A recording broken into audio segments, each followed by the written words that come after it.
की आंख में जल भर गया, मेरे पति दुखी हैं। पति से जाकर पूछा तुम्हारे दुख का कारण क्या है? पति बोले कुछ नहीं। ये पुरुषों की एक बड़ी आदत है, बहुत बड़ी आदत। ये मेरे जीजा उनकी, ये मेरे बेटा उनकी, ये मेरे पिताओं की, ये मेरे बाबाओं की, पुरुष की सबसे बड़ी आदत होती है वो दुख अपने अंदर रखता है, किसी से कहता नहीं। और दुनिया कहती है कि तुम्हारा पति बड़ा अकड़ में रहता है, बात नहीं करता है।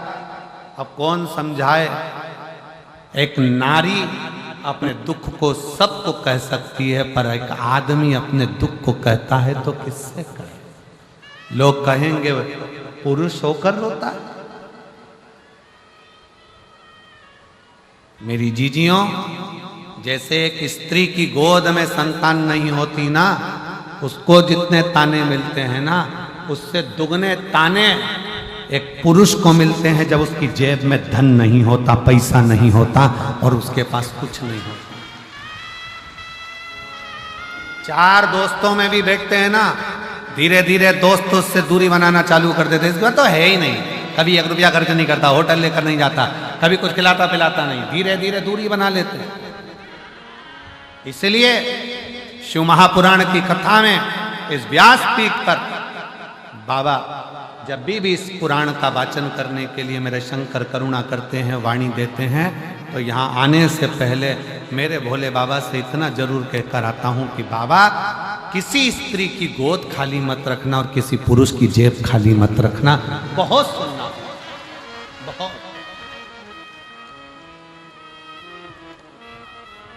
इतना सुनना पड़ता है कि दुनिया में कोई नहीं सुन सकता जितना एक स्त्री। प्रेशर, बड़ा प्रेशर, जितना एक स्त्री और पुरुष को सुन। और नारी का हृदय भले थोड़ा दुखित होकर वो सबसे कह दे, सबसे, पुरुष किससे कहे? वासुकीनाग की धर्मपत्नी सतशी पति से पूछ रही है कि तुम्हारा दुख क्या, तुम्हें तकलीफ क्या, क्या कष्ट है तुम्हें? वासुकीनाग ने कुछ कहा नहीं, कुछ नहीं। एक दिन देव ऋषि नारद निकल कर जा रहे थे तो उन्होंने विचार करा, चलो नागलोक में चलते हैं। नागलोक में चले, बहुत दिन हो गए। सर्पों के लोक में, नागलोक में, सर्पों के लोक में नारद जी आ गए। वासुकीनाग को देखकर नारद जी को देखकर वासुकीनाग उठ खड़े हुए, प्रणाम किया। बाबा जी आए हो, आप पधारे हो? हाँ। क्या बात है नाग वासुकी? मुझे लगता है कि तुम्हारे हृदय में कोई घात लगी है, कोई चोट लगी है, तुम कुछ सोच रहे हो, विचार कर रहे हो, क्या बात है? कुछ तो बोलो। वासुकीनाग ने हाथ जोड़कर नारद जी से कहा, कभी जीवन में कोई अच्छा संत मिल जाए, कभी जीवन में कोई अच्छा सतगुरु मिल जाए, कभी जीवन में कोई अच्छा सतगुरु प्राप्त हो जाए, पर अच्छा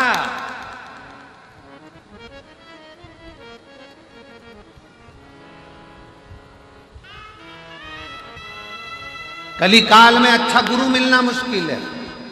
इसीलिए गुरु नानक देव जी महाराज ने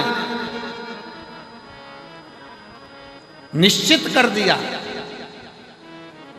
गुरु गोविंद सिंह जी ने निश्चित कर दिया कि कलिकाल में अच्छा गुरु मिलना मुश्किल है, इसलिए अब गुरु को ढूंढने मत जाओ, गुरु की वाणी को ही, गुरु ग्रंथ साहिब को ही गुरु मानो।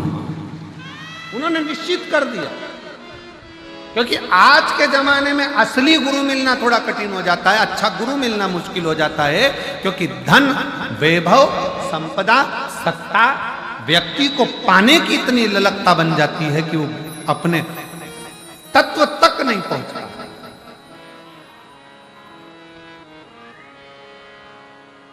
आज के जमाने में जो ज्यादा दिखावा करे वही लोग समझ लेते हैं कि असली गुरु होगा।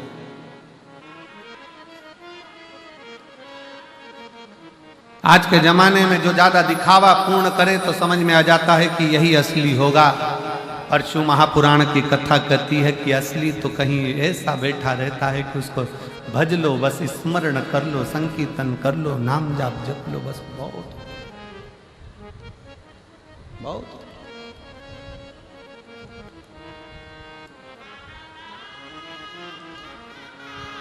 शिव कथा कह रही है। नारद जी पूछ रहे हैं क्या कोई दुख है तुम्हारे भीतर?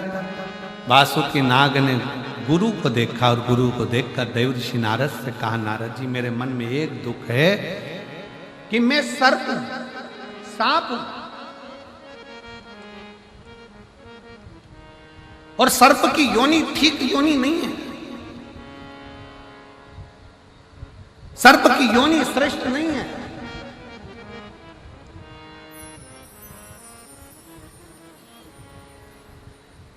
मुझे सर्प योनि ठीक नहीं लगती। मैं चाहता हूं कि सर्प योनि मेरी श्रेष्ठता नहीं है, इसलिए मुझे त्यागना है इस सर्प योनि को। नारद जी ने कहा ठीक है, मैं तुमको एक बार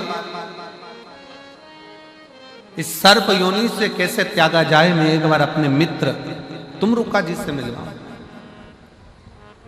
अब तुमरुका जी तो शंकर जी के परम भक्त। ये शिव महापुराण की जो कथा आप और हम सुन रहे हैं ना, सबसे पहली शिव महापुराण की कथा तुमरुका जी ने बाची थी। शंकर पार्वती यजमान बनकर सुने थे और देवताओं ने स्वीकार किया।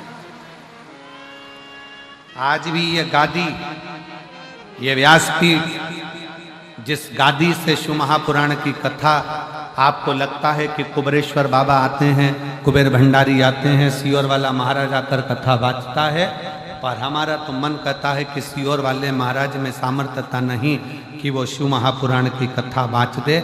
इतना जरूर है कि वो तुमरुका जी अजर अमर हैं, उनके प्राण नहीं छूटे।